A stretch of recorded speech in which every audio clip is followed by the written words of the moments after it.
The last video has shown us that the best way to strengthen the brain really is just to use the brain and to use it in lots of novel scenarios and to practice things to get better at them. What a surprise! Strengthening the brain requires effort and practice, just like strengthening the body. Nothing worth having comes easy, so they say. But this is going to seem like bad news for a lot of people, even though I basically just told you to play computer games in order to get smarter. Unfortunately, a lot of us don't want to train our brains to get smarter. We just want easy answers. This is the same reason that 90% of people never end up sticking with their training regimes. It's too hard. They want the body, the strength, and the confidence, but they don't want to put in the work. Normally, I would say too bad. But as it happens, there may be a way that you can jump ahead and get the results you want more quickly. And that answer is to use smart drugs. Let's take a closer look at this concept, how it works, and whether it's for you. A nootropic, also called a smart drug, is any form of medication or supplementation that can make you objectively smarter in some capacity. This might mean that you improve your memory, your focus, your creativity, or something else. Either way, nootropics are to the brain what supplements and steroids are to the body. But are they safe? And do they work? Well, that all depends on what kind of nootropic you intend on using. Right now, reports tell us that somewhere around 90% of executives and CEOs across America are using nootropics of various descriptions in order to get an edge on their competition. These help them stay up late, be more confident during presentations, and generally perform their very best. One of the most popular forms of nootropic to this end is modafinil. Modafinil is a nootropic that works by increasing the amount of a neurotransmitter called orexin in the brain. This neurotransmitter is at least partly responsible for regulating the brain's sleep and wake cycle, along with various other bodily functions like appetite and bowel movements. Modafinil was originally designed as a way to treat narcolepsy, a condition that causes people to fall asleep for no reason and without warning. But it was found that it could also improve various other functions like memory, attention, and reflexes. This is because it can also increase dopamine, along with various other important neurotransmitters. There are no known side effects, and the pill has a half life of 10 hours, so in theory, a CEO can pop one in the morning and then be more alert, focused, and less sleepy for a whole 10-hour day. Another example is piracetam. Piracetam is a nootropic that increases acetylcholine in the brain. Acetylcholine is a generic excitatory neurotransmitter in the brain, meaning it generally increases the firing rates of neurons. This results in the brain becoming more alive, and subjectively, this might make you feel more awake, more alert, and more vividly aware of your senses. Piracetam takes longer to take effect and needs to build up in your system over time, but a lot of people find the effects very pleasant without any notable downsides. On the other end of the spectrum, you have things like 5-HTP. 5-HTP is 5-hydroxytriptophan, which is a precursor to triptophan, which is itself a precursor to serotonin. Precursor means building block, by the way, meaning that the brain uses these chemicals to make other chemicals. Serotonin is the feel-good neurotransmitter and is also somewhat inhibitory. This means that serotonin can help make you feel relaxed and happy at the same time and thereby combat stress. Serotonin also converts into melatonin, the sleep neurotransmitter, which makes 5-HTP a useful sleep aid when used just before bed. A CEO might use something like 5-HTP to come down after a stressful day, to perform better during a presentation by calming nerves, or just to sleep more deeply, leading to a more productive day the next day. So now the big question. Should you use these kind of nootropics? Of course, this is up to you, but as general advice, the answer would have to be no. There are no known side effects for something like modafinil or piracetam, But that's not to say there are definitely zero issues. These substances have not been tested for the long term, so no one knows what would happen were you to use them over a 10-year period. Not only that, but it's also a little concerning that we don't know precisely how many of these nootropics work. 5-HTP we understand, but it's not known precisely how modafinil impacts on orexin, only that it does. Meanwhile, it's completely uncertain how modafinil achieves its other benefits. And while there are no official side effects, I can personally tell you that that isn't entirely the case. For starters, it's well known that modafinil will make you need to go to the toilet a lot while also suppressing your appetite. This is, of course, a result of it altering the regulation of various bodily rhythms. I also found that modafinil made me bite the insides of my lips a lot as well as grind my teeth, likely a result of having lots of stimulatory neurotransmitters running around my brain. Pyrocetam will give you a headache unless you stack it with choline, and many people find that even then they can end up with both headaches and brain fog. Some people have reported feeling permanent brain fog as a result of using pyrocetam. Modafinil also makes me so focused that it isn't always a good thing. When I use it, I become glued to whatever it is I'm doing. If that's work, great. I'll be completely transfixed on work until I finish.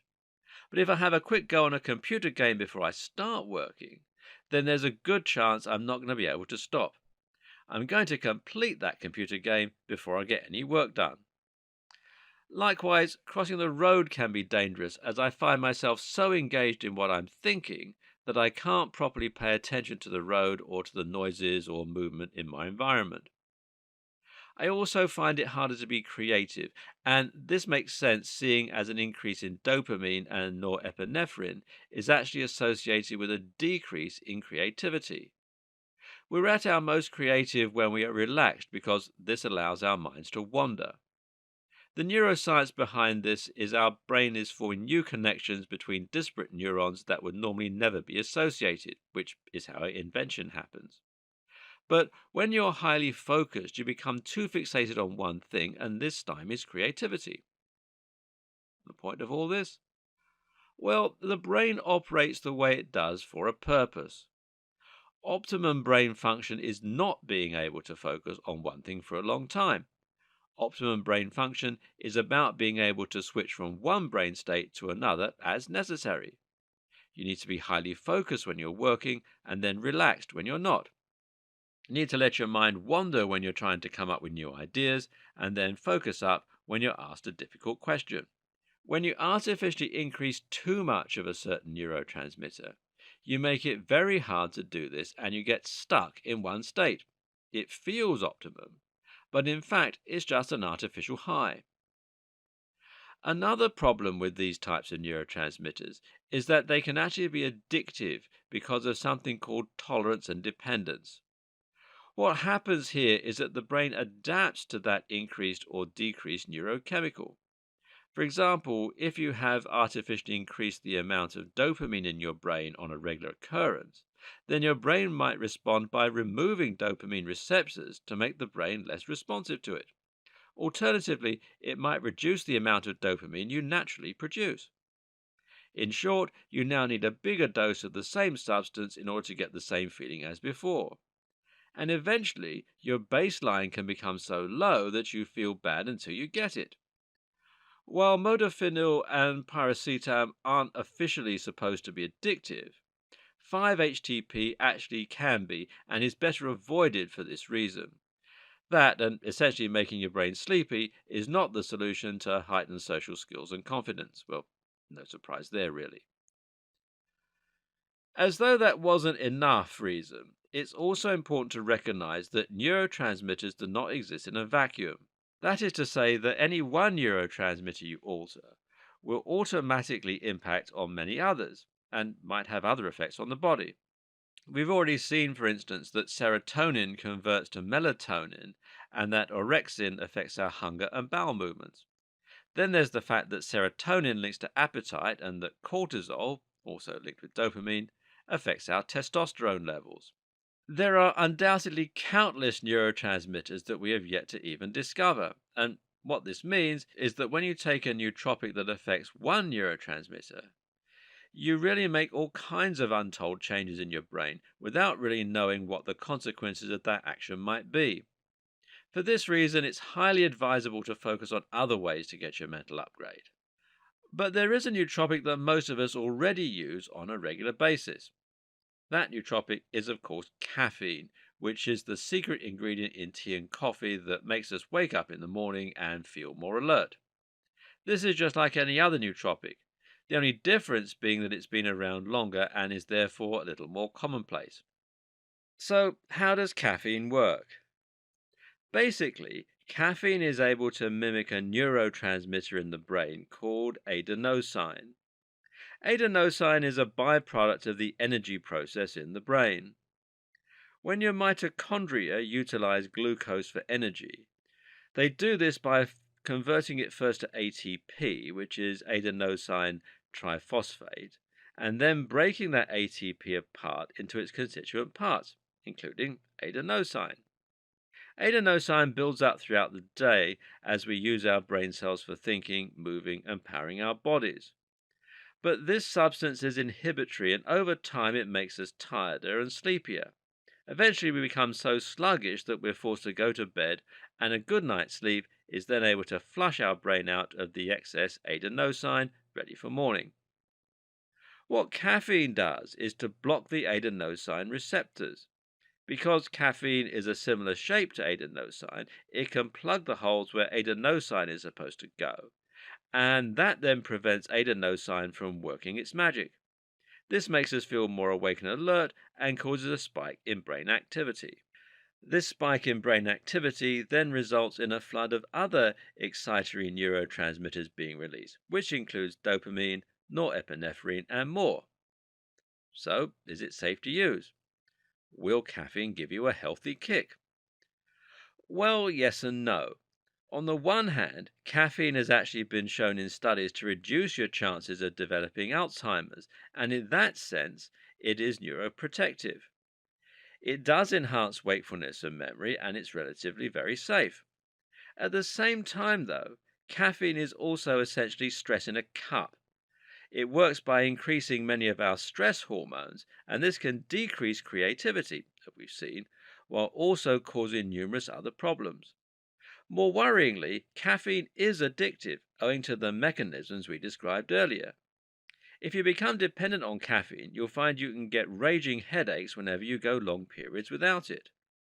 What's more, it's actually been suggested that what many of us think of as morning grogginess is actually just a withdrawal symptom from caffeine. In other words, we wake up and feel sluggish because we've gone for so long without caffeine.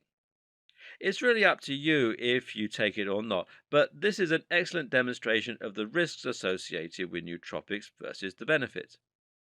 My advice is to think of all nootropics like laser tools. Stay away from them 90% of the time, but when you absolutely need to get a huge amount of work done, consider using them just for that day.